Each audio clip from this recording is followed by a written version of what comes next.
That's pretty cool. Well, welcome to the podcast.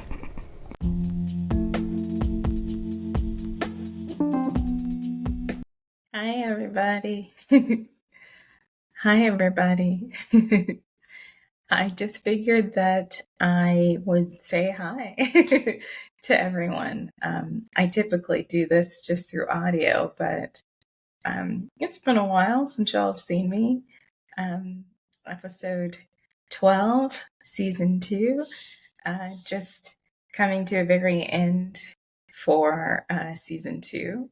Got a few more episodes, but season 3 is just around the corner. I just wanted to say that I struggled with this episode quite a bit. It took me the most amount of time of all the episodes I've ever done.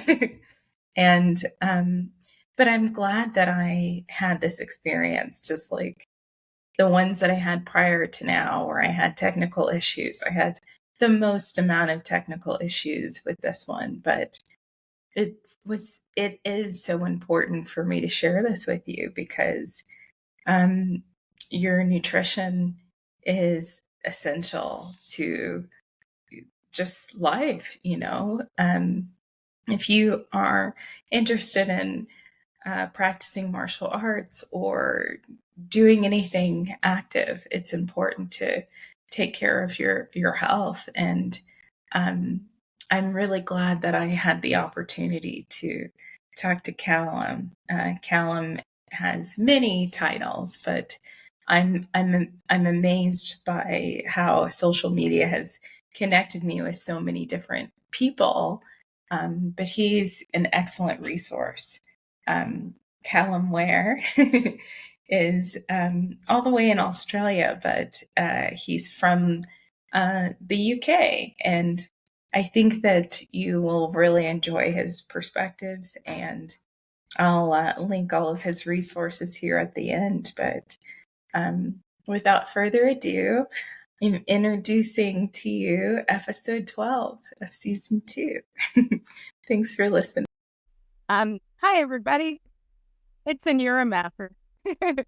Hosted Freedom to Fight. I've got a new guest. Yay!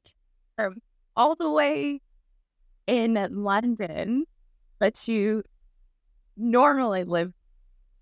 Yeah, so at the moment in London for I'd say next month or so, and then flying back to Sydney where I'm living at the moment. Lucky you. Yeah, it's a giant weather change coming back to London because as we all know, England's not the warmest of countries, and Australia's like the hottest country. So there's the temperature change is a bit of a shock to the system after being away for so long. I've been to London. I stayed there for 2 weeks, and it was the hottest time. Just to contradict what you said, it was the hottest time. And the other students, I went on a study abroad tour. We broke their AC in the hotel because we were all just there running it. And I was about to say it. I found it weird that there was AC in England. Like I know so little places with AC. Well, apart from like a hotel once in a while or a bar. But weird that you said that. So when I actually flew back, for the 3 days that I did fly back, it was probably the hottest it's been this year for 3 days, and it was actually hotter than Australia. So I came from Australia to somewhere hotter for like 3 days, and then it just went. It's cooled down now. It's just raining and it's windy and grey and gloomy, as usual. But for those 3 days, it was great. It was time for a tan. It's funny. Well, I really loved my time in London. I actually looked there, like what would my life look like if I stayed here? And I'll not be afraid to drink stuff. The whole thing is like you're not supposed to drink anything while you're on a podcast, but then you get a tea. Exactly. Like that's the thing. Like I've done many podcasts in the past, and people are like, don't drink because it makes a noise or there's a slurp. I'm like, oh. But sometimes you can be on a podcast and you're speaking for like 2 or 3 hours. And in that time, I'm going to get thirsty. I'm also getting hungry at that point. Like, I'm not eating on podcasts, but I will drink. Well, our interview today is about food and stuff and diet, vegan diets. And so let me allow you to introduce yourself. So tell my audience your name and who you are. Okay. So my name's Callum Weir. I am the owner of Yumfu, which is a plant-based nutrition company.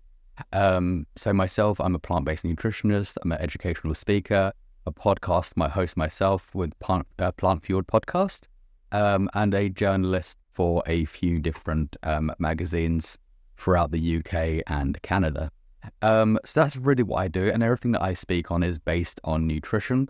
The podcast itself isn't really based on nutrition. It has nutritional aspects, but also delves into the world of plant-based.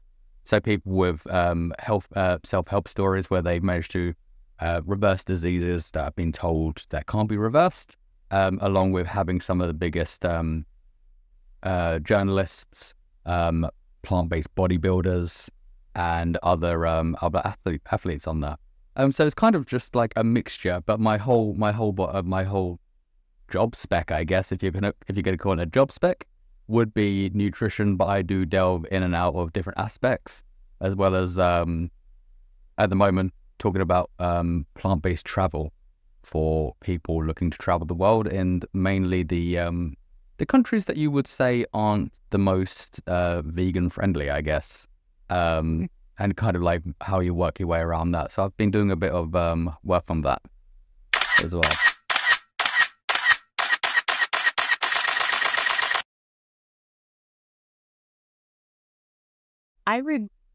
First of all, you're amazing.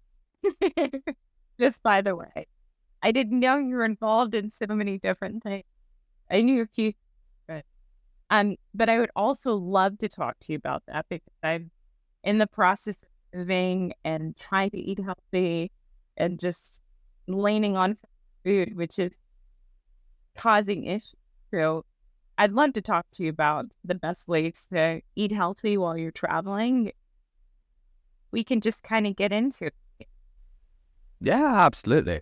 I think especially like when you are traveling, it is hard, especially like moving house as well. It is hard to then, you're not tied down to one place, so you're not always getting into your normal daily habits of having a kitchen, having somewhere to eat, and obviously eating out is obviously going to be quite expensive if you were to do that every time. So it really is about trying to find the best ways to kind of give yourself the healthiest nutrition possible while on the road. And I had to experience this as well, because for the last year I've been traveling round like South America and the States and Central America as well, and it's not always the healthiest. Like especially your on the road food, it's very processed. It's very kind of ultra processed, overly palatable, and you can end up eating a lot more than you should do. But that's not to say there is healthy bits out there, and it's just finding the right places to get it, as well as the right places to prepare it. Like I had to prepare food in the back of a car in a Walmart parking lot, and it wasn't fun. Luckily, I found a 7-Eleven that would heat up like a bag of rice, and then obviously using black beans and other things from from the local Walmart, and then sticking it on like a little paper plate and eating off that, which does work out cheaper. It was cold. It wasn't the most tasty thing that I've ever had, because I didn't have the herbs and spices that I'd normally use.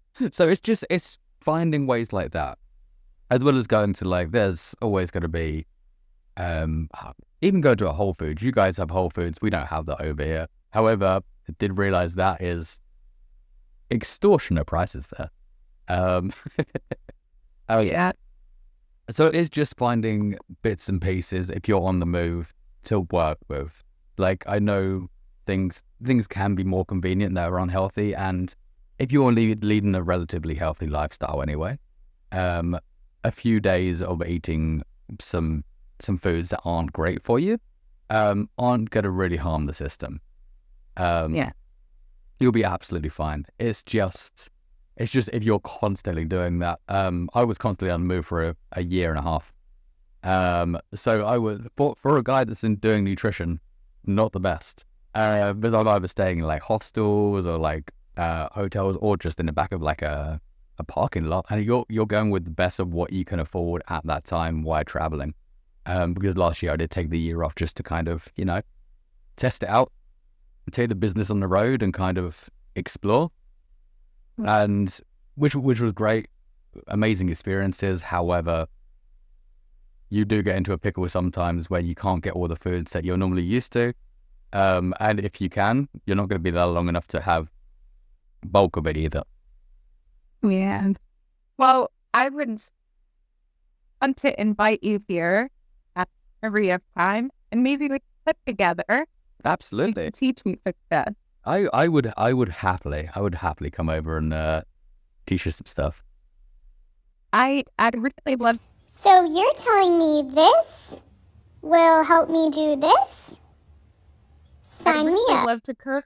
That's kind of what I wanted to do with my life when I was a teenager. When I was 18, I wanted to become a chef, but decided to go into psychology, which is a perfect fit for me. But I just, I don't know if I've mentioned this before, shared in an email or not, that I am vegetarian. I have been my whole life. And I've explored, or I've experimented with different types of diets. So I've tried different, but that's really my core is vegetarianism. And I've got a doggy. So she's 2.5, and I cook her food. That's my intention, is for her to eat real food and just processed food as well. So that's been a challenge with all of around to get her not just fried, but but like something I actually heat up in a microwave. Have her be healthy or out.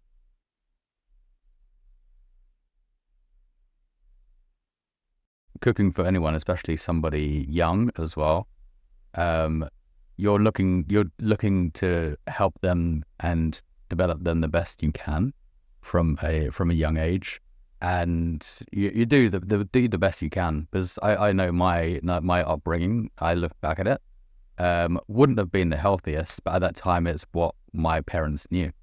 So although I had like fruit and vegetables, everything like that, there's also other foods that I look back on and be like, I don't know if anybody of my age now should be eating. Much like you get like little microwave pizza pocket things, or these like microwave like pancakey things with like a breadcrumb over the top. I look back there now, and that's no fault of my parents at all. It's just what they knew at the time and what was available and what was cheap. But over time, I've gained more knowledge, and I think any parent is looking to kind of really make sure that that child is eating the best possible, and it's just helping these people get the nutritional knowledge that they need, because it's not passed down, it's not taught in school. So most people do not know the fundamental basics on nutrition.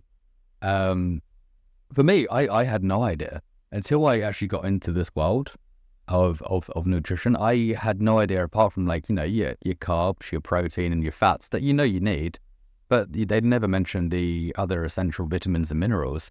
And nobody's really equipped with these things, and it's not basic knowledge. It should be, and this is where I think the education industry hasn't helped, because it sets people up for failure. I agree. I think it's a shame that it's not. But I really feel like there's an agenda there for us to not know how to eat, and grow our own food. That's my intention. That's through generations, I think, to grow our food and eat healthy, eat things from the ground, have healthy football, because that's just core of our lives. Yeah, it's unfortunate I don't learn that, and not, a lot of good. So I'm really grateful, connected with you, and just to have the background that I came from, being a person of color, there's a ton of genetic predispositions that high blood pressure, and my doctor just said, "Hey, you're just gonna have that." It doesn't really matter how healthy you are; it's probably just gonna be there forever. So you gotta manage. Completely understand that. I've actually had quite a few people talk to me about this, especially when it comes to genetics. And I actually had a geneticist that came on the podcast, and it was a very interesting episode as well, because obviously people mention that a lot of the things that happen are genetics and they run in the family, and to a certain point that is the case. Like, there's no going around that. However, obviously the lifestyle and your habits that you apply throughout your life as well have like a huge factor in it. And at least 80% of are down to your lifestyle factors, and the 20% is genetics.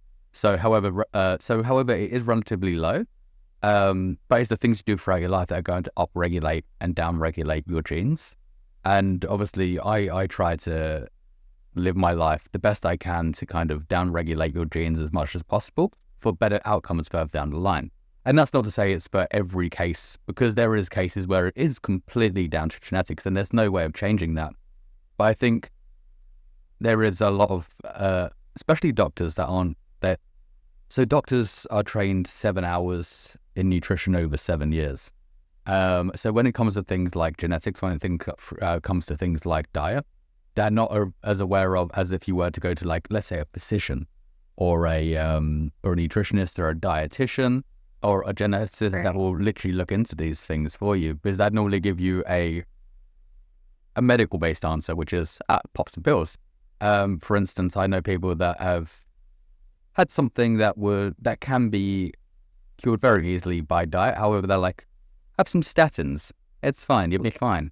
And I would completely agree that like genetics are down to a huge part of it, but then it is how you're going to upregulate them and downregulate them to the best way possible for yourself. And obviously everybody's individual circumstances are completely different. Nobody's exactly the same, and nobody's body reacts the same way to certain foods.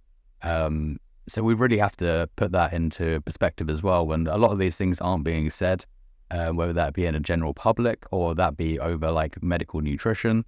It's kind of just waved over.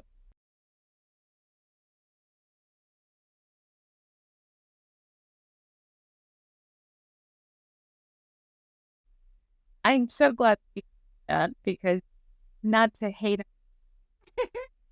but especially Western doctors, of course, their knowledge is limited, and you have to take the information that they provide with some other, and you've got to educate well. So you mentioned the 20% having to do with genetics, and then having to like behavioral patterns. That's the whole argument in nature, nurture. It's genetics versus epigenetics. You actually can change your behaviors. You can always change your behaviors to benefit your life and health. I'm very fortunate that I found martial arts. But although, let me say, for maybe years of my younger years, I was a distance runner. That really set me up to be healthy as an adult. I think was at my peak of my health training in martial art, preparing for competition. And of course, there's other factors, other traumas and stuff that I was working through. I I know that put me in a different bracket, as far as my high blood pressure really wasn't that much of an issue. I was burning so many calories a day because my body just in a different state. It just anything that I ate was kind of used for the whole day. And I think that's the best way to kind of the best state of health to be in.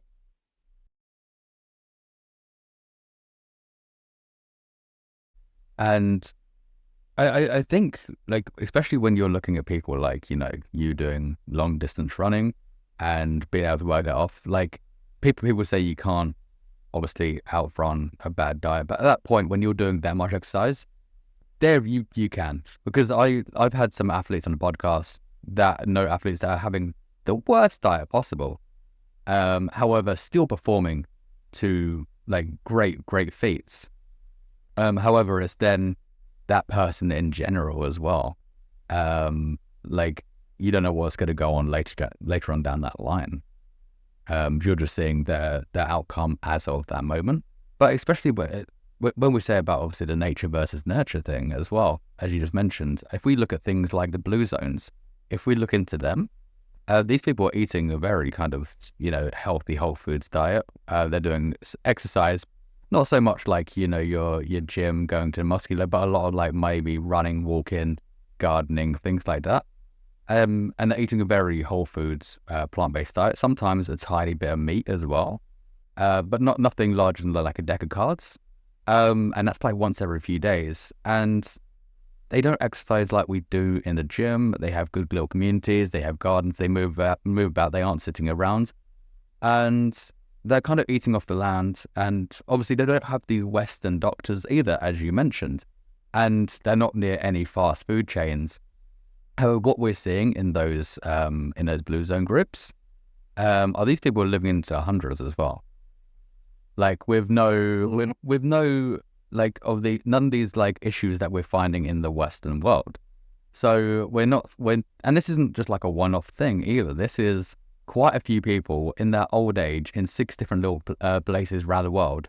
And you're not seeing these things like heart disease, you're not seeing diabetes, you're not seeing like certain cancers, and that you're seeing over here in the Western world. And I think the best way to look at it is because one of these blue zones is in California, and America being the way that it is with food and it's westernized, and then there's this tiny little place in California that's away from the rest, that are eating and living very differently to the rest of Australia, America, and you're not seeing these issues, and it is very much that nature versus nurture, because there's no diseases there.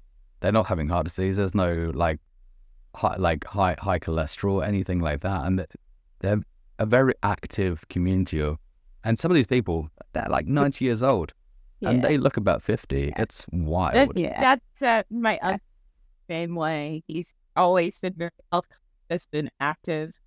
A body that is in motion, stays in motion, that just like throughout your life, find activities that you enjoy.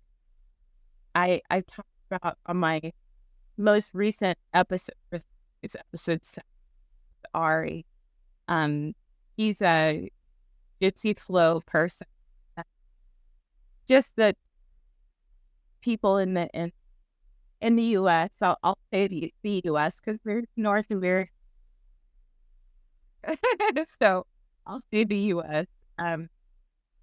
There's an issue of people in their older age falling, and really that kind of determining that being a determining factor for the rest of their life, meaning that their life is not going to be much longer after that because of the institutions that we've built. It just that separates them from our society, and they don't get to stay active. They sit in chairs and they're in bed most of the time and they're medicated. It's really, really unfortunate. But staying active it's a really important aspect of health and longevity. We need to realize that they should really look into sticking to the 3 pillars of health, really, which is healthy eating, exercise, and sleeping as well, because sleep is just a massive part of that as well. Like, I don't think people realize the conditions that we've created outside of our houses, whether that be like, you know, the light from outside, or the noise pollution, the light pollution, and what we have inside our bedrooms as well, even with like phones being so close to us, going off notifications or lights, that's a big factor into the health that we're creating for ourselves. So I really look into my sleeping. I'm not going to say I'm perfect. Like some days I'm there. Like sometimes you can get stuck on a hole of something and you're just kind of scrolling. But the majority, I try to keep myself at a normal sleeping pattern, kind of give myself like rules surrounding that. Healthy eating and exercise. Like exercise now is, no matter what it is, even if something's small for like 15 minutes a day, it's a non-negotiable every day. That way, you know you've done something. You may not have achieved much in that day, but it's still 1% more. And I should always be looking at that 1% more to help create a better environment for myself. So even today, I went out, like I didn't really have a huge amount of time, but I did go for a run for 10 minutes. And it's not a great 10 minutes is 10 minutes. And it was slow. It was very windy outside. I wasn't enjoying it. However, going out and doing that just sets myself up to kind of like create those little calluses in the brain, just go out and do it. You're not going to enjoy it, but in the end, it's going to be beneficial to you. I can't keep doing this forever. It's been 20 seconds. Yeah, I mean, 10 minutes is significant. A lot of people hate running. Not the easiest thing to do, but you know, I commend you on just making efforts, and having structure, having routine or guidelines. Like you said, your sleep is the core of your health. I'm a mental professional, if you don't know that already, trauma therapist, and in one of my in my graduate program, I worked in where I learned how to insomnia, and so learning a lot about sleep health and sleep apnea, the factors that cause that, actually really simple to treat insomnia without medication. Really, your sleep hygiene is what needs to be modified. Mention some of the things already, the light, the sound pollution. I always make sure to go around the room, cover up little lights, because even that, I mean, your eyes will still kind of affect that. They'll disrupt your REM sleep. And if you can get to a point where you're consistently sleeping enough, it will increase your health and help you to kind of avoid the illnesses. But I mean, just even thinking clearly, like your sleep is so important. Exactly that. And I think this is what we see on a regular basis as well, is people seem to treat their health as an expense rather than an investment. Yes.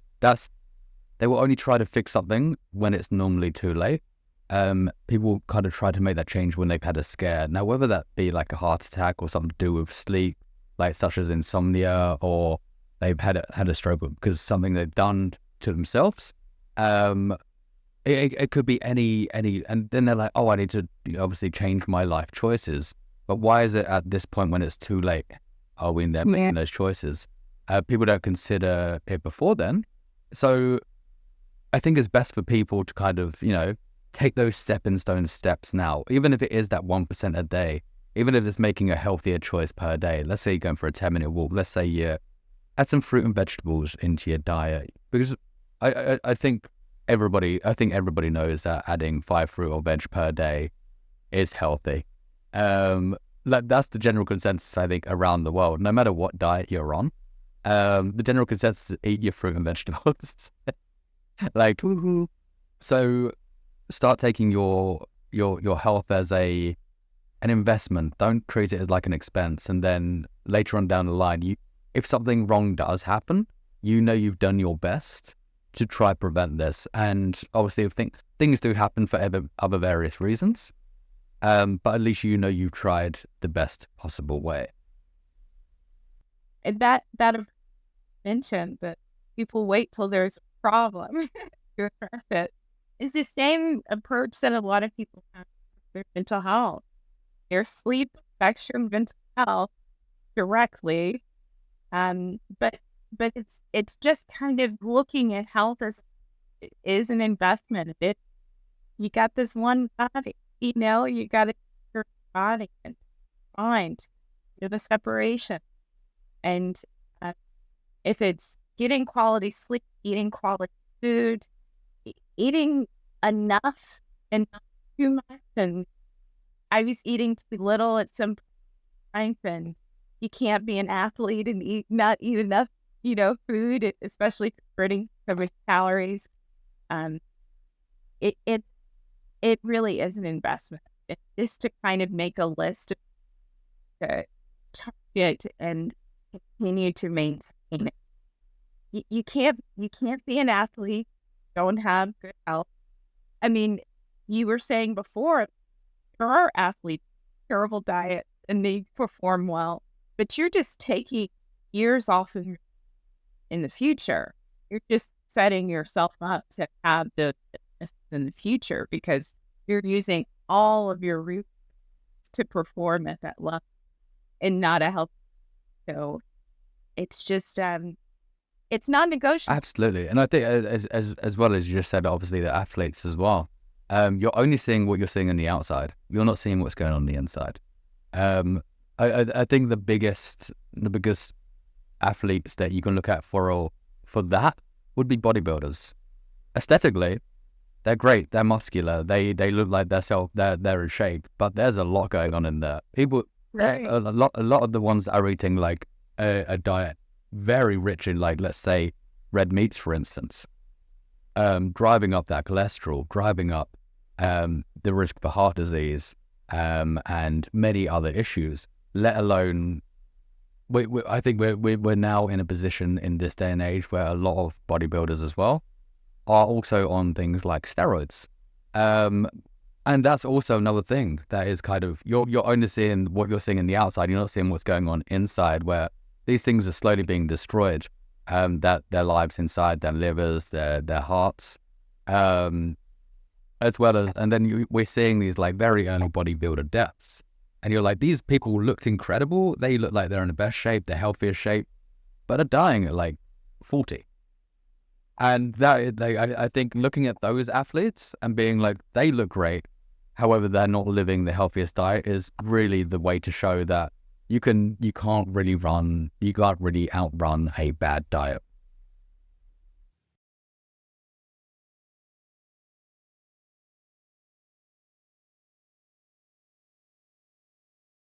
You got some silverware, but really, are you eating though? Yeah. Seriously. I think I just listened to, it was a Joe Rogan up. I think it's, but I think Joe said that human beings are unique in the way that we appreciate beauty. So we really like things that's beautiful.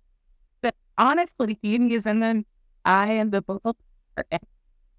So it's subjective, and it's like we like the beautiful things on the outside. But there's just so much in there, I mean, the whole world is kind of wrapped up in body image like that. But especially in the U.S., it's like, it's nice for things to look the same, but better for things to be healthy and quality and, for it to be inside and out. So, I'm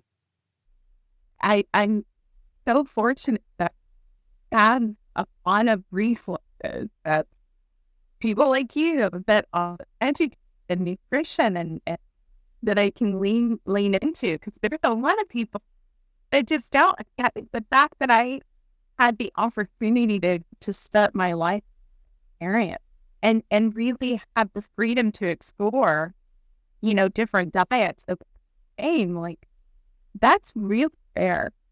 I'm really fortunate and grateful to have had my life pan out this. I know that I'll be full of my I lie.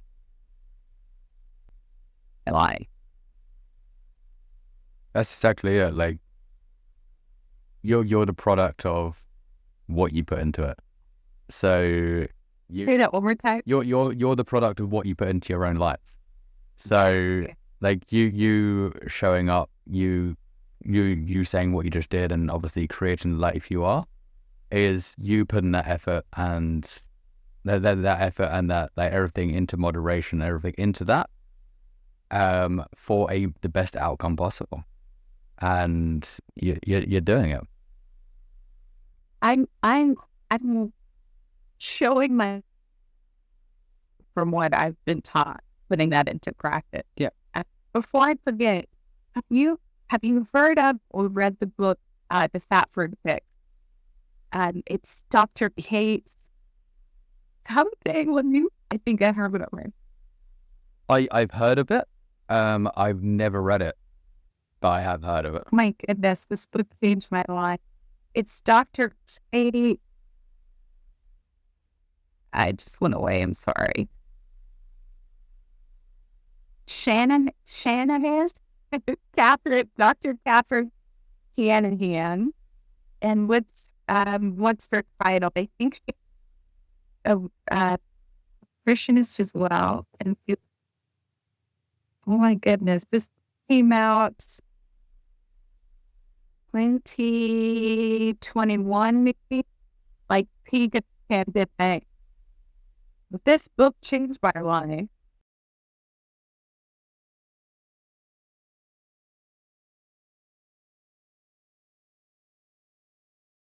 I mean, so I just talked to another podcast guest who so happens to be was my high school, and she's the person that I'm going to get into psychology. But you could be a vegan or a vegetarian and still be unhealthy. Yeah, absolutely. Yeah, go ahead. I was about to say, like, yeah, I think this is the misconception that if you're going to go onto like a vegan or a whole foods plant-based diet, that you're going to be the healthiest person possible. And it's not true, because, well, especially like, I think it depends on the diet. If you're on a predominantly like 90% whole foods plant-based diet, you're relatively healthy. But you can be a vegan and be eating Oreos every day, or ultra processed foods every day still, or like biscuits, crisps, potato chips, things like that, constantly. And that it's not. It depends on how the person looks at it in life, on their dietary choices, and how much they're willing to put into it. Like, I still have a snack once in a while. I still have a pizza. I still have a bag of crisps. But it's what you're doing with the rest of it. So if I'm eating 90 to 95%, like a healthy diet, the pizza's not gonna change anything. But if I was to eat the pizza 90% of the time and then eat, I know, some beans and some lettuce, for the other like 10%, that's where the issue is. It's what you were saying before about ethics and behavioral patterns. It's really, that's the philosophy behind the book, is changing like your psychology, the psychology around your relation, because you need these things. I mean, we're human. We have all kinds of desire, and we can't just shame that away, because that doesn't work. I mean, religion and cultural practices try to do that in some ways, but we have pizza for that because it tastes good, you know? We get ice cream and crisps and potato chips and all kinds of things because they taste good, but they have their purpose. Like, you can't lean into that too much, and you can really, it's an indicator you are leaning into that too much, that it may be an unhealthy relationship, emotional eating and like that. Like, you need, they have a place, but it can't be center stage. It's got to be that 80% of the time you got to like eat healthy, invest. Yeah, go ahead. That's the thing. I think especially when we look at these ultra processed foods as well, like, you're not feeding the body what it needs. Like, you do not have the essential vitamins, minerals going into your body that the body is requiring. And people afterwards, they feel like they're in a slump, or they're in a slump consistently, that they don't realize they're feeling that way until you start feeding them something relatively healthy. And they're like, I feel so much different, but they don't know that until they try. I had a client that had been eating a predominantly processed diet for 30 years and had no idea he could feel any different, because that's just the norm for him. He wasn't feeding himself his essential nutrients. And once we put him on a tailored, bespoke, like diet for him, what he felt changed, and it was a massive change. He was like, I feel like I have energy. But he felt like he had energy beforehand, but he was so numb to the fact that it just felt like that for years, that he wasn't aware that he could feel any different by eating something different or feeding the foods that he needed. And as well, his like mental clarity went up as well. Because it is, you do get covered by a brain fog when you are constantly depriving the body of even like the small essential nutrients that nobody really knows about. Things like copper and selenium. You don't realize you need these things. A lot of people have no idea they even exist.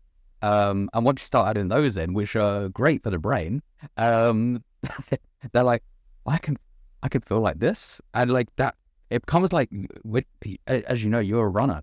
Like, you get that runner's high, like when you've done something, when you've achieved something new. And I feel like that comes along with food sometimes as well. Like, once you're eating something for a certain amount of time and you're feeling that like pulsating, like amazing feeling of like feeling alive, feeling like energized, and you got all your nutrients, that it kind of gives you that high of life. Here we go! Here the fuck we go! Here the fuck we go! I have so many things to cover. Let me kind of focus on one thing. Okay.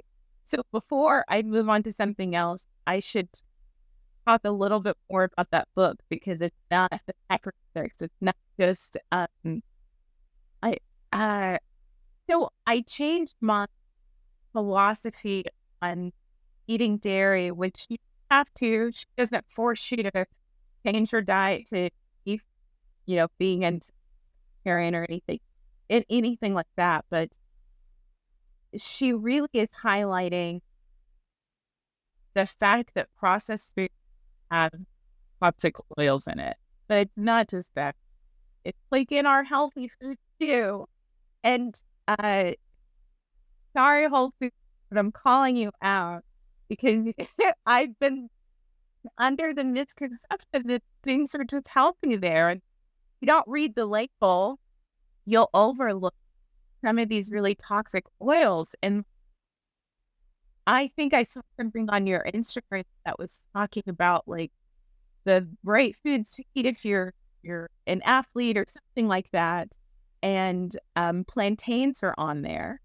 Plantains are really amazing to eat. But before, the way that I was cooking it, I was frying it in vegetable oil, because I had no idea how toxic that oil was. Canola oil, the worst of the planet. There's one other oil that people use, I think of, but you can replace that with avocado oil, nut oil. There's olive oil. There's a lot of different options, but if you're not aware, like I wasn't aware, I was just frying that in vegetable oil and thinking I was eating healthy and having strange things happen to my body. But she really talks about those toxic oils being the purpose behind, or the culprit of metabolism, which lead to diabetes. Some of the other things that you mentioned, high cholesterol, like that really being the core of those issues, and that you can do some cleansing and get those toxins out of your body and shift your diet, and your body will work for you. Your body is built to work for you. So if you make the right investment, you can change your health at any point in time, and then really live a healthy life, your healthiest life. Yeah, I completely agree, especially when you just mentioned. I just wanted to say that about the book. Oh, that's no worries at all. No, so I was about to say, look, you mentioned Whole Foods and obviously everything inside there not being overly healthy. For a brand that, although there is a huge amount of health foods in there, for a brand that literally then sells things with a mixture of different ingredients in that, also, when there's a list longer than the palm of your hand for an ingredient and you don't know what these words are, why stick it in your body? But that's the same with like various foods as well. Like, for instance, Whole Foods, like I'm not gonna call them out to the fact that, like, because everybody is entitled to kind of eat how they want to eat, and I'm not gonna throw no judgment on that. But when Whole Foods, and there's certain foods that are mainly processed meats, red meats and smoked meats, for instance, that are carcinogenic. And no, obviously the carcinogenic meaning it has a potential to cause cancer. And that's not just me saying that either. That's not like some kind of like vegan propaganda either. And this is like some very well documented, clearly stated evidence that's on the World Health Organization. It's also on Cancer Research UK. And obviously I know some people don't trust those websites as well. So if you weren't to trust those, there is thousands and thousands and thousands of non-industry funded studies that have shown this time and time again. And this isn't just like new research that's just coming out. This is for the last 10 years. So Whole Foods, as much as they kind of mentioned that they're being good for the planet, they're helping go well with the healthiest foods possible, you're also serving something that is a carcinogenic. You're also serving things with some oils that also are carcinogenic, so much like the canola oil that you mentioned, or the rapeseed oils. That's like all these things that have been known and shown to cause cancers. However, they're still selling them. But is that just because lobbying within certain industries? It could be. I have no idea. I don't know if that's just a general kind of mistake on them, or if there's something at bigger play there. I recommend that, as I saw this on, well, and please, it's totally fine if we have takes on it, but I discovered, and I really like alternative. I've really leaned to that soy milk and oat milk and almond milk my whole life. I have noticed that at least some of the options of oat have some toxic oils in them. Found that through Whole Foods, and I know that soy milk, almond milk have their own, controversy around them, but I just want to talk to you about that, about your take on these like healthy products, these alternative milk, but are actually worse than dairy milk because they've got these oils in it. Yeah, I think they both have the dairy and vegetable milks have that. They both have their own issues. They obviously dairy milk with a population that's like 72% lactose intolerant. There's the issue there. And also some of these oleic vegetable milks have been doused with vegetable oils and things like that. And I think it's just when you're going out and looking for these kind of alternative milks, it's just finding the right ones for you and the right ones that don't have so many added ingredients. But there is ones that are literally just oats sweetened with dates, and there's no problem with that when it's with the oat. But then you'll look at the back of a package and then it'll be like, oats, canola oil, vegetable oil, and then 3 or 4 other things. I'm like, this doesn't help any issues here either. So it's finding the best one available to you. There is going to be some that have very low amounts of oil in them, and when they're at such a small percentage throughout the whole thing, it's not going to affect the body, as long as you're a relatively active and healthy person. However, when they've got like, you know, oil 50% in there, that's when it's an issue. Like small bits I can deal with, and I think the body can deal with. However, looking for a more natural, you know, your oats blended with like water and dates and a few other bits to get that little sweetness of it, perfectly fine. But I think we do need to be wary, because we don't want to be making out something is healthier if it's not. Because like we can go out there and be like, hey, this oat milk is healthier than the dairy alternative, and yes, it would be, because you don't have the antibiotics and stuff like that in the dairy version. However, instead of taking out those antibiotics, we've just added oil instead. So both awful. However, having it without those oils, you're absolutely fine. It's the healthiest version. So it's just making sure that you're picking up the right one for you. And normally it does work out. As anything, the cheapest thing is going to be the unhealthiest thing as well. And that's how it works, it seems, these days. I know I can go into a shop down the road, buy like a pie, and it's cheaper than an apple. I know that's how things work. I don't know why that's how things work. I know there's a lot of subsidization, but I think with how things are at the moment, that's not going to change. So you just need to make those conscious decisions to at least be as healthy as possible. I just tell the truth, and telling the truth is crazy in a world full of lies. Or buying into guilt, unfortunately. So yeah, you've got to educate. You've got to lean into these resources to really like take that, because it's so hard. I was so angry in 2020, learning all the unhealthy things I was doing, thinking I was so healthy. Why am I not that I, food?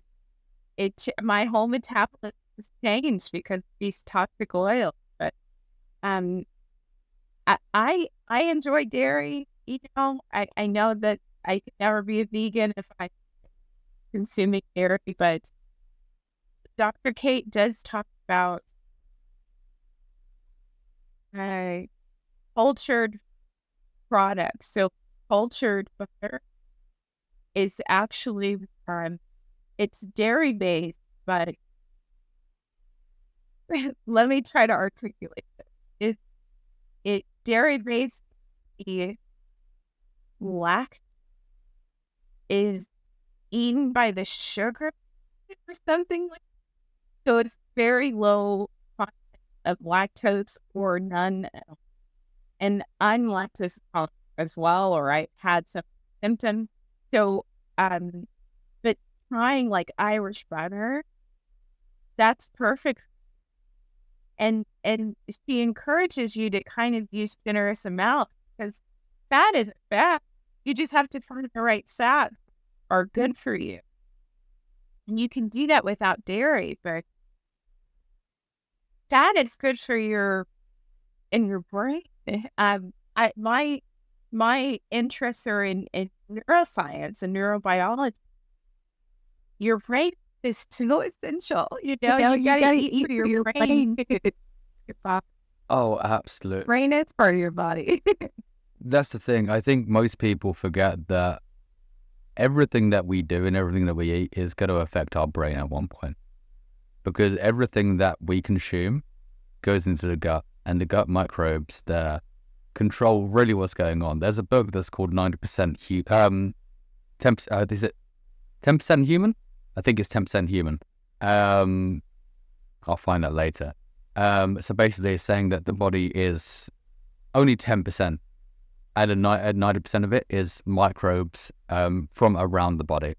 It's a beautiful book, and it really delves into obviously everything that we need to be doing. Like, we have like billions and billions and billions of microbes within us, and that makes us who we are.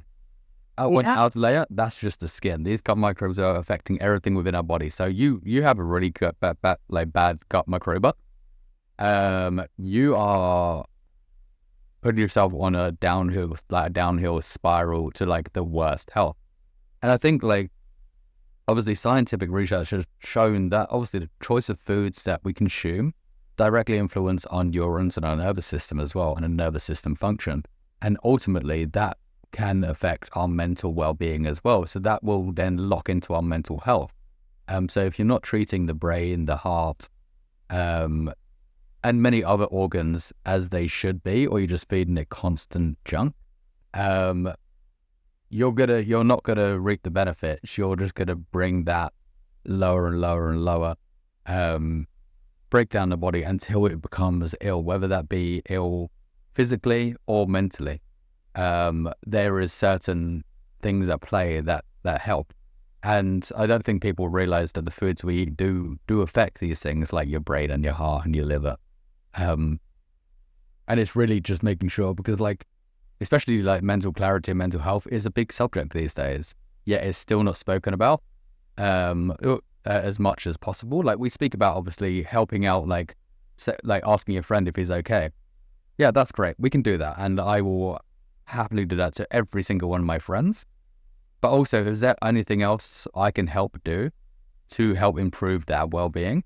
And I know people, I have many friends that have got anxiety or depression, and telling them to go for a walk doesn't help. Like, as much as I know a lot of doctors are like, have you tried going for a walk? Have you tried smiling? That's not going to help anything. It's mean. Exactly. And I'm like, so I will try my best. And like, if I can help somebody out by even the slightest bit, maybe informing them how obviously food and brain and food and nervous system help each other out, that may be an option for them. They don't have to take that. They don't have to take that advice. And I'm not one to tell them that, oh, you've got depression, maybe eating better will help you, because that's not also helpful to anyone.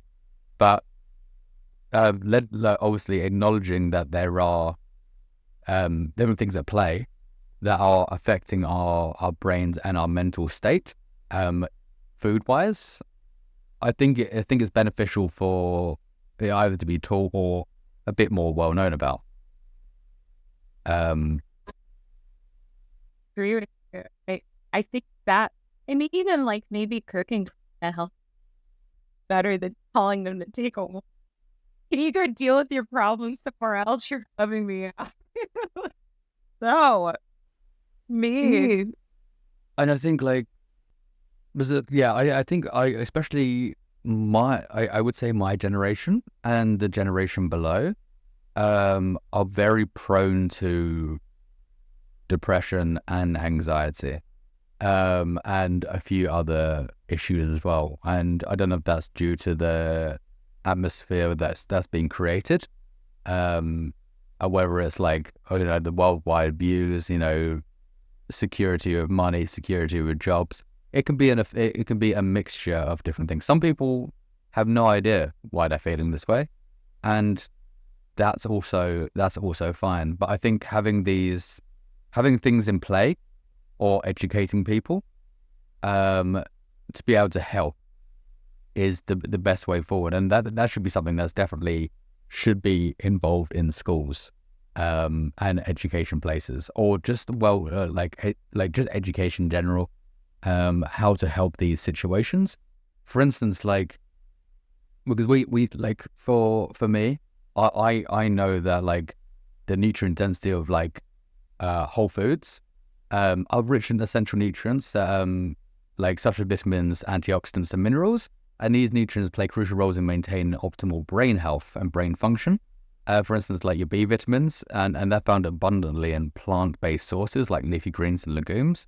They're essential for like the neurotransmitters and neurotransmitter synthesis and nerve cell health. However, nobody knows that.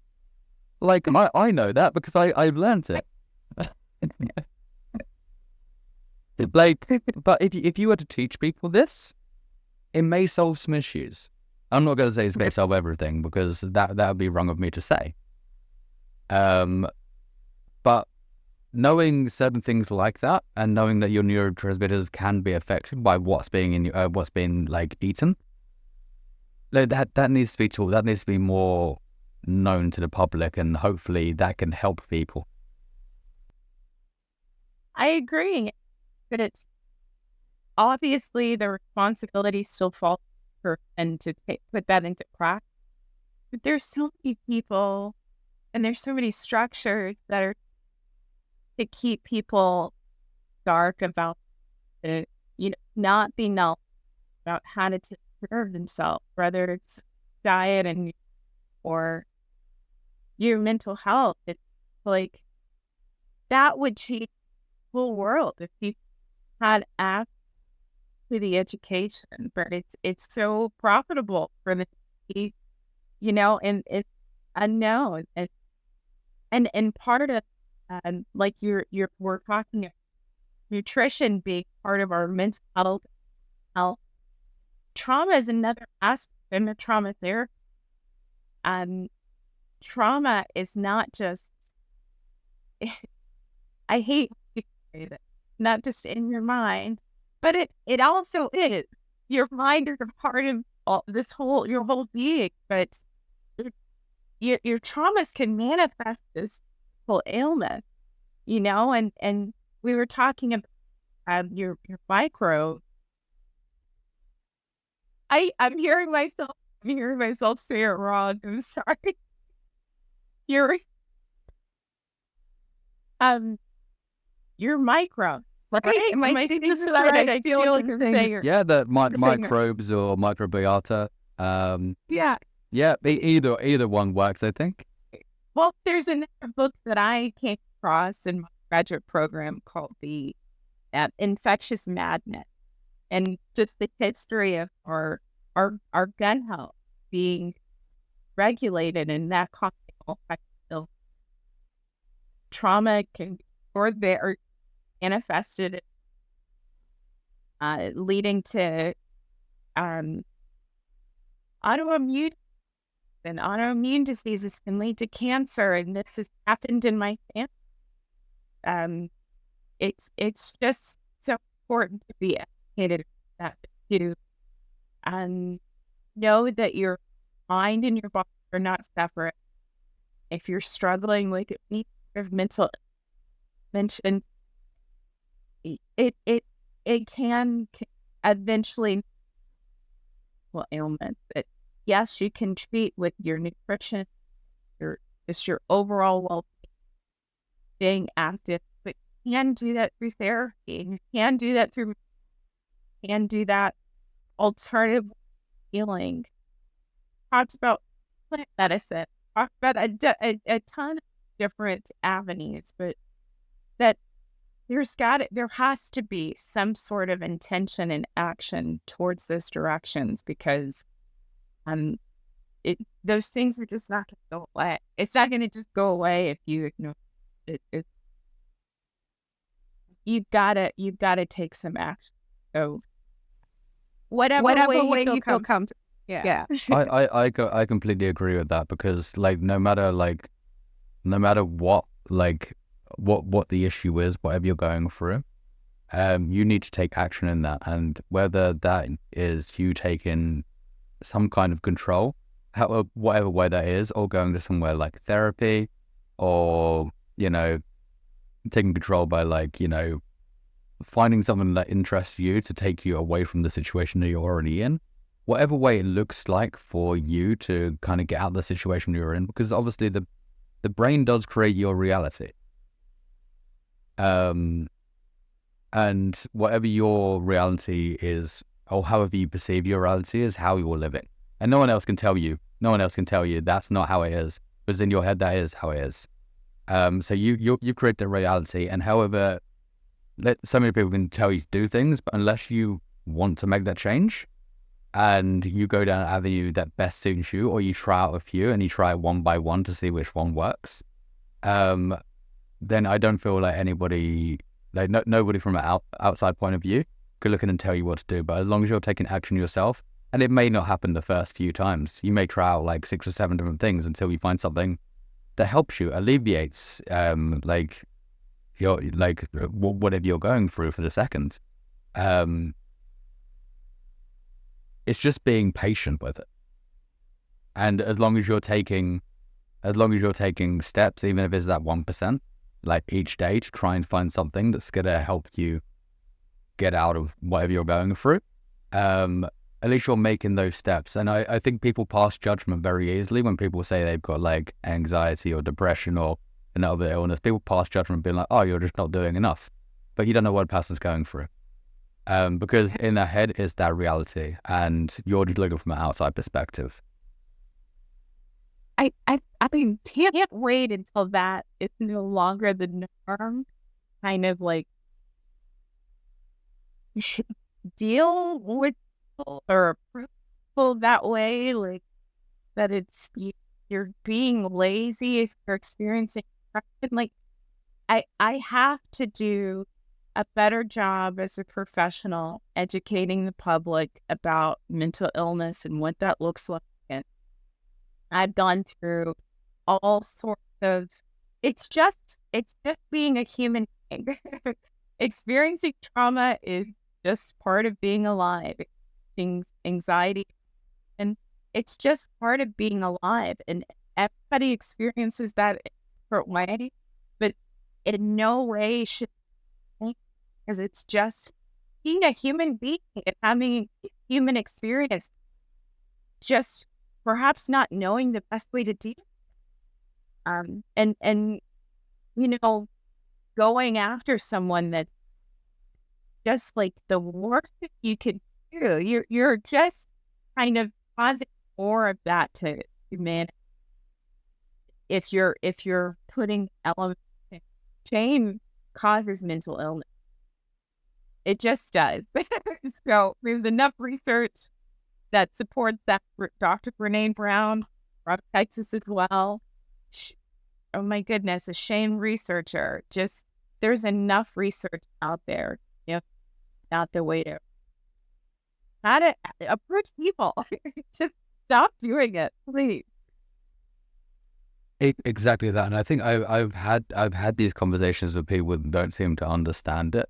Because I as I mentioned, I've got a few friends, friends and family that suffer with it. And you are like trying to fix the problem. Like an outside person trying to fix the problem isn't fixing the problem. You may ask how you can help, but more or less, you probably can't help. Right. Instead, be like, I know, obviously I'm aware of what's going on. If there's anything I can do for you, or I help down the line, that's better for you, then that's probably a better way to go about it. Let them know that you will be there if they need you. Because people have to go through this, unfortunately, a lot of the time on their own, because someone else isn't going to be able to help the situation of what's going on inside here. And it's just trying to fix it. But an outside source of trying to force their way in to try and help will probably make it worse. And 9 times out of 10 will make it worse. I have to bring up one that's relevant about his name is Yal. He's in the UK.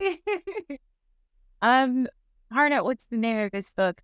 he has reinforced the philosophy behind the opposite of addiction is not variety. The opposite of addiction is connection. And if somebody is suffering, then you're probably not going to be able to fix it or help them. But what you can do to is really being there unconditional. So everybody's going to have different boundaries around that. Whatever you can do to show up for that, keeping them connected to a community is really what matters. People that society shit, people that have committed crimes, people that are home, people that are suffering poverty. Cut them out as they stop treating them as a human being, and we think that that's not contributing to the problem. Like it is, 100%. Absolutely. It's just I think it's just letting that person know that you're going to be there. Like no matter how tough it's going to get, because it's going to be tough. Especially if you're in a relationship with somebody that's like that has like depression or anxiety, like it's going to be tough. It's not going to be an easy ride. But letting the person know that you're going to be there, instead of being like, oh, maybe this will help, this will help, this will help, this will help. That's not going to help the situation. But just let them know that no matter what, like if you need me, I will be there. And if you can think of something that may along the line help you, I will support you in doing that. And if I can be involved at some point to help this along, I will be there as well. But it's just, I think it's finding that I feel like a lot of people don't know where to stand because they feel like they're treading on eggshells with it. And I feel like even if you do get it wrong the first few times of trying to help somebody, they know they do appreciate. They do appreciate that you're trying to help, but it's not always the best way to go about it. There's appreciation there, but also unless you just let them know that it is, I'm there for you, that's probably the best way to go about it. And then in this situation, countless times, I've definitely chosen it as a profession, but everybody needs something different. Just be a good listener, observe what, and don't make it about. Hey, I'm going to ask you a final question, and then I'll allow you to ask me whatever you want. If you'd like to do pressure around that, but since my show is called Freedom, my final question. What does freedom mean to you? But I will also ask it this with a clue. And not just what does freedom mean to you, but what is freedom?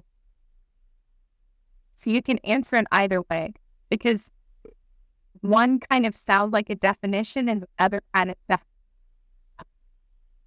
what it physically looks like. So answer either question or both, and whatever way you like. Okay. So freedom to me, I think it's the realization that life's beauty lies in unpredictability. It's about embracing the present, open-mindedly exploring new horizons, and understanding that sometimes circumstances are beyond your control. True freedom really is finding joy in the journey, regardless of the destination, and cherishing every moment as an opportunity to learn, grow, and live authentically. So you kind of have to acknowledge that every decision comes at a cost. So every path we choose does entail a sacrifice. And it reminds us to use our time and resources wisely, as they are finite. We don't have infinite resources, so we must just consciously kind of allocate them, allocate our resources, and it's just be aligning our actions with our values. Valuing relationships based on our trust and seeking a purpose beyond kind of material wealth. I think, I think that is really, I say what it means when it means to me. It's kind of like just freedom from obviously material wealth, just kind of exploring the unpredictability and just going with the flow. And being open-minded to every situation possible. That's a beautiful point. Really appreciate, and I appreciate having on the show. But I'm so open to any questions that you've had. If you have, just try and think about how to go. I think we covered everything. Yeah, I was just kind of. I think when it comes to, I think what one note that I would say, mainly for the listener, when it comes to, obviously we've been speaking about like mental health, and obviously that, like, what I learned. So I've been to therapy. And at first I didn't want to go. I don't think anybody wants to go until you get there and you realize it's great. Like, it's real great. But what I've learned, and I think maybe it may be helpful to others, would be that you can't, like, so imagine yourself as a cup. You can't pour for anyone else what you don't have yourself. yeah, You physically can't. Like, if you don't have it if you're only like a quarter of a cup full, you have nothing else to give. And until you prioritize what you need yourself, nothing's going to happen. So everything will stay static and nothing will change. So you need to prioritize yourself first. And whether that's be self-love, whether that's any way you find to prioritize, that is the best way to go about it. Because until you prioritize yourself and what you need for yourself, nothing's going to happen, nothing's going to change. Everything will stay static. So prioritize yourself in the best way possible for you and make sure you're your number one. Excellent advice. A lot of people do use that analogy, but I think what it means to me is that, really, you can't give to others unless you have that for yourself, but just to give to yourself first, to be your own best, to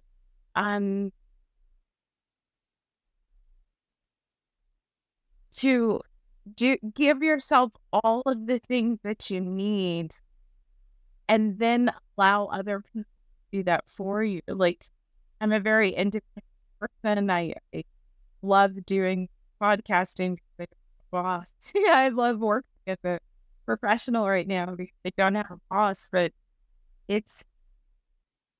that's where I find is finding ways to love myself, finding ways to challenge myself and heal myself through therapy as well, without expecting other people to do that, because then I at least had that experience in my lifetime, what it feels like. And it's really nice to get other people. It's not that I'm seeking that as well. It's like the greatest gift to get to others. It's just, it strengthens your relationship of self-empowerment, makes you feel powerful yourself, and then to let them do it for you. So that's what that means. And I really, and I support that ideology. Yeah, I think prioritizing yourself and giving yourself self-love first is the main, that's the main thing everybody should be looking into. Because I know for me, I never did that. And I'm still learning to do that. That's not something that was instilled into me from a young age. I don't think it is to anyone. So find it, like, spending time with yourself, finding what you love to do, and just kind of jumping into it head forward and just seeing what's best for you. You're gonna experiment with yourself, see what you like, see what you don't like, and just see what helps you. Prioritize yourself. Love yourself first. Love yourself to love others. But love is like I didn't know how to, practice self-love when I was younger, and that wasn't taught. And it's ingrained in me to condition, to give to others, give service to others. Right. But you truly can't be in service to others, not for yourself first. You really can't. How would what's your, like, now that you're learning to love yourself, what's your top three things that you do what I do to prioritize yourself? I like to just kind of be okay with things not going according to plan. Like my microphone not working, like just remove the shame aspect. Like have a conversation with yourself when things don't go as planned. Because I really like structure. I really like routine. I really like to be in control or whatever. It's healing and helping me and loving if I'm just okay with not being on time to everything. I didn't make enough money or whatever it is. Just kind of giving yourself that permission. That's not what happened. Okay. So having that relationship and what else do I mean, sometimes I give myself a treat, but that's you gotta be careful with that for how much you lead it. And I think it's also loving to be self-disciplined. So maybe an ice cream. And then, sometimes not having is just the thing. It's just whatever really matters at that. And laugh. I like I really love stand-up comedy. I like anything that's gonna make. I think that just kind of changing, as they say, your vibration. So if you're in shame or any of these lower vibrational, like allow your to go and play video, play with your dog or somebody else's dog. If you don't have a dog, watching stand-up comedy or just anything that's going to kind of lift your mood. I think I do that enough. I make sure to make time to pull myself out of that. I mean, I've struggled with poverty my life, and I'm in a really strange situation in between places and stuff like that. But I feel like I'm able to overcome those situations because I have really good self-esteem. I know I have several different things I can, not just the few things I've listed, just indulge sometimes is good. It doesn't have to be about food. It can just be, rolling on your phone sometimes. Good. Talking to a friend sometimes is good. I don't want to get into too many generic things, but just the aspect of giving self freedom. That's really what it is. Thank you. Okay, well, I'm good with ending it here unless you want to ask me now. I think we've discussed everything. It's been a beautiful. We really did. I've loved it. I loved it so much. I wish I could give you a big hug. I'm so grateful to be connected with you, and we can stay connected and just hopefully meet each other. Yeah, of course. I hopefully, I do want to be back in the States at one point soon, so I'll definitely take a visit to Colorado. Yeah, and to Australia or London, wherever. Absolutely, she'll be around. Yeah, I'll take you for a surf down in Australia. A surf? I've never ever considered surfing. It's a lot of fun. It's a lot of fun. But it does take some getting used to because I don't think it's a natural thing people just get up and do. It's just getting in water, try stand up on a board and try not to get hit and knocked over. It's not a natural human experience, I guess. Right. But I guess people in pages, so I'll give it a try.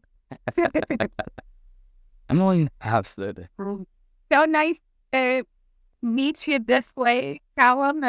Really enjoyed this, and I can't wait to release episodes. And I'll go ahead and this year. Oh, perfect. I love that. Thank you so much. It's been an absolute pleasure. I loved every second. Oh, that's so kind of you.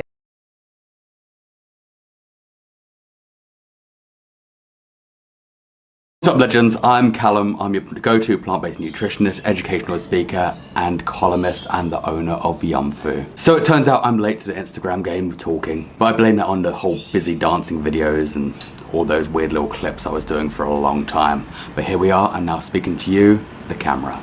But hey, we're here now. So if you're into plant-based nutrition, whether you're vegan, vegetarian, flexitarian, plant predominant, or just plain curious about plant-based nutrition, then this is the place to be. And yes, even if you're a carnivore as well, you can follow along and troll me if you want. It usually works, ending up in my favor anyway. But seriously, if you are looking to dive into the world of plant-based nutrition, you're in the right spot. So why not give us a little follow, a like, or even share with somebody that's on that plant-based journey. So come along and join on this nutrient adventure. Stay vibrant. Peace and plants.